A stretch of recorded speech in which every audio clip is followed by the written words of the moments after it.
तो hello students, आज आपका मैथ्स का पेपर हो गया है 10th बोर्ड एग्ज़ाम का, और इसके जो ऑब्जेक्टिव क्वेश्चन है उसको हम आपके लिए सॉल्व करते हैं। तो आप अपने आंसर मिलाएं क्या करके आए हैं।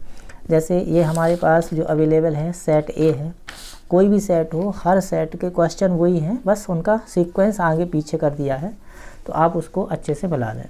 तो जैसे यहाँ पर आप पहला क्वेश्चन देख रहे हैं हिंदी, द्विघात बहुपद ax² प्लस bx प्लस सी का आलेख का प्रकार होता है, तो ये वक्र का होता है। तो आप कैसे लिखेंगे, इंग्लिश में कर्व लाइन। सेकंड वाले का आंसर सी है, ठीक है, राइट। अब ये थर्ड वाला है, ठीक। अब क्वेश्चन नहीं पढ़ा था, सिर्फ आप मिला लें, बाद में कभी हम इसको डिटेल में बता देंगे। तो इसका थर्ड वाले का क्या आ जाएगा आंसर, डी, कि मूल वास्तविक कब नहीं होंगे, जब इसकी जो वैल्यू है वो 0 से भी छोटी होती है, मतलब माइनस की होती है। उसके बाद ये क्वेश्चन आपकी बुक का ही है, इसका आंसर सबको मालूम है क्या है, 22। उसके बाद प्रसिद्ध यूनानी गणितज्ञ थेल्स का जो समय काल था वो 640 to 546 था, ठीक है। और इसकी जो वैल्यू है वो 7.07 अप्रॉक्स आएगी। कैसे निकालेंगे वो बाद में चर्चा करेंगे। क्वेश्चन नंबर जो सेकंड है, रिक्त स्थानों की पूर्ति कीजिए, फिल इन द ब्लैंक। उसमें √3 एक क्या है, अपरिमेय संख्या है, अपरिमेय संख्या है। यहाँ पर इरेशनल नंबर आप लिखेंगे।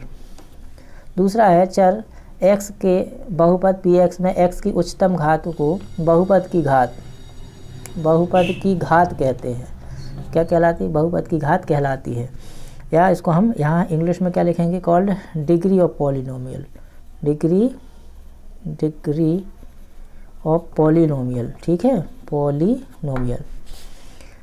थर्ड वाला है quadratic formula is solving quadratic equation क्या होता है, x equal -b plus minus √b² minus 4ac पूरे के अपॉन में 2a, ठीक है। हिंदी में भी आप लिख सकते हो।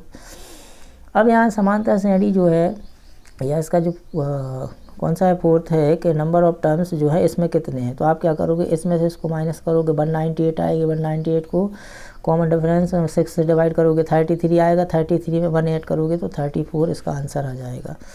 All triangles are similar, all जो कॉन्ग्रुएंट होते हैं, है ना, all equilateral triangle, equilateral triangle जो होते हैं, कैसे, समबाहु त्रिभुज, इक्वालेटरल त्रिभुज जो होते हैं वो समरूप होते हैं। Length of an arc of a sector of circle radius r and theta angle के साथ क्या होगा, थीटा 360 × 2πr, ठीक है।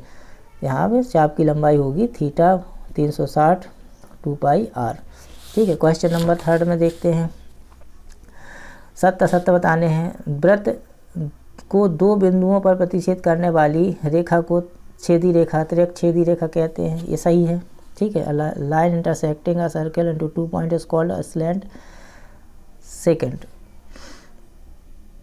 ठीक, वेरी गुड। एक निश्चित घटना की प्रायिकता 1 होती है, ये भी सही है आपका। Probability of an event which is sure to occur is 100% 1 होती है।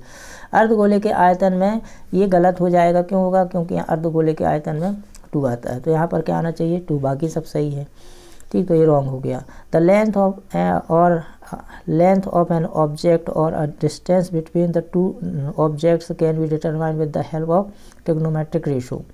ये क्या बोलना चाह रहे हैं कि त्रिकोणमितीय अनुपातों की सहायता से किसी वस्तु की ऊंचाई या लंबाई या दो सुदूर वस्तुओं के बीच की दूरी को ज्ञात किया जा सकता है, ये भी सही है, ठीक है। The mean is that value among the observation which occurs most often। तो ये मीन ये गलत है, मोस्ट ऑफन तो क्या होता है, बहुलक होता है। दिए गए प्रेक्षणों का पैमाना जो सबसे अधिक बार आता है उसको माध्य कहते हैं, ये गलत है। किसी प्रयोग की सभी प्रारंभिक घटनाओं की प्रायिकताओं का योग, हाँ, ये 1 होता है, ये भी सही है, 1 से ज़्यादा नहीं। The sum of possibilities of all the elementary events of an experiment is 1। अब मैच द कॉलम में आएंगे आप, तो इसका जो है फर्स्ट का क्या हो जाएगा, 1 हो जाएगा, यहाँ हम लिख देते हैं। टेन थीटा कितना होता है आपका, sine theta upon cos theta, ये हो गया। sec² थीटा -1 = होगा tan² थीटा, ठीक है। tan30 की वैल्यू होगी 1/3। त्रिज्या खंड का क्षेत्रफल, त्रिज्या खंड का क्षेत्रफल कहाँ गया भाई, ये है त्रिज्या खंड का क्षेत्रफल, ये ठीक है। और अर्धगोले का आयतन, अर्धगोले का आयतन यहाँ पर है, ठीक है। बाकी अब आप एक शब्द एक आंसर में आ जाते हैं। तो AP के nवा पद ज्ञात करने के लिए तो आपको तो पता है ना, AN या इसी को आप TN लिखते हैं। क्या लिखते हैं, A + n-1 × D। आधारभूत समानुपातिकता प्रमेय का कथन क्या लिखिए, कथन बन जाता है ना, कैसे रहता है कि यदि किसी त्रिभुज की एक भुजा के समांतर एक लाइन रेखा खींची जाती है तो वह अन्य भुजाओं को समान अनुपात में विभाजित करती है ना। Line drawn parallel to one side of a triangle divide other two sides in the same ratio, ऐसा है ना। तो ये बन जाएगा आपसे। वृत्त की छेदक रेखा की परिभाषा लिखिए। तो वृत्त की छेदक रेखा क्या है कि वृत्त की छेदक रेखा वह है जो किसी वृत्त को दो बिंदुओं पर प्रतिच्छेद करती है, ठीक है। या द्विघात यहाँ पे भी आया है इसका छेदक रेखा का क्वेश्चन, कहाँ आया भाई। वृत्त को दो बिंदुओं पर प्रतिच्छेद करने वाली रेखा को तिर्यकछेदी रेखा कहते हैं, ठीक है।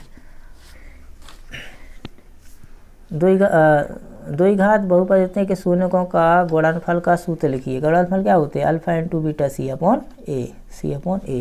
वृत्त के स्पर्श बिंदुओं की परिभाषा लिखिए, है ना। वृत्त के स्पर्श बिंदु की परिभाषा क्या है, तो वृत्त का स्पर्श बिंदु कहाँ होता है, कैसे लिखेंगे आप इसकी परिभाषा कि जो ये स्पर्श बिंदु होता है, मतलब ये इसकी क्या बोलते हैं, सेकेंड और रेडियस को जहाँ टच करता है उसको, उस बिंदु को हम क्या कहते हैं, वृत्त की स्पर्श बिंदु कहते हैं। एक वृत्तखंड के क्षेत्रफल का सूत्र लिखिए। एक वृत्तखंड के क्षेत्रफल का, तो वो ये क्या है, ये अभी आपने मैच द कॉलम में लिखा है ना, जो ये ही इसका ये फॉर्मूला है, ठीक है। तो ये आंसर आपके पूरे हुए, ठीक। इसको अच्छे से मिला लें और अधिक से अधिक अपने दोस्तों पर शेयर करें। थैंक्स।